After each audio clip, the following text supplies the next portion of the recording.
ఒకప్పుడు ఒక పెద్ద అడవిలో ఒక సింహం ఉండేది. అది అడవికి రాజు, అలానే క్రూరమైన జంతువు.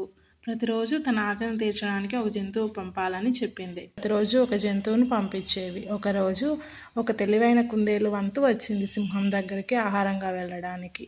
అయితే ఆ కుందేలుకు ఇష్టం లేదు సింహానికి ఆహారంగా మారడం.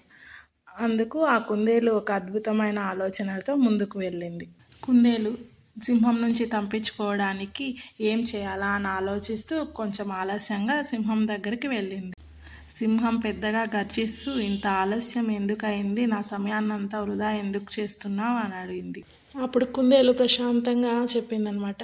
ఓ మహారాజా, నేను వచ్చేప్పుడు మరో సింహం నా దారి అడ్డుకుంది. అది చెప్పింది ఈ అడవికి నిజమైన రాజు నేనే తినాలి నిన్ను అని చెప్పింది. కానీ నేను మా అడవికి రాజు వేరే సింహం ఉంది, నేను అక్కడికి వెళ్ళాలి అని తప్పించుకొని వచ్చాను, అందుకే ఇంత లేట్ అయింది అని చెప్తుంది. సింహం కోపంతో ఊగిపోయింది. నన్ను ఆ మోసగాడి దగ్గరికి తీసుకెళ్ళి చూపించు అని గర్జించింది. అప్పుడు కుందేలు సింహాన్ని ఒక బావి దగ్గరికి తీసుకెళ్ళి బావిలో చూపించింది. ఇదిగో మహారాజా, మీకు పోటీ చేస్తున్న సింహం అక్కడ దాగి ఉంది చూడండి అని బావిలోకి చూపించింది.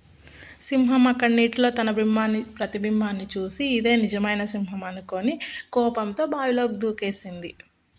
కానీ అక్కడ నీరు మాత్రమే ఉంది. మూర్ఖమైన సింహం బావిలో పడిపోయి మునిగిపోయింది. తెలివైన కుందేలు తన యుక్తితో సింహాన్ని ఓడించింది. అప్పటి నుంచి జంతువులన్నీ స్వేచ్ఛగా, సంతోషంగా తమ జీవితాలను కొనసాగించాయి. మీకు ఈ కథ నచ్చిందనుకుంటున్నాను. మరిన్ని చక్కటి కథల కోసం మా ఛానల్ని సబ్స్క్రైబ్ చేయండి. Thank you for watching.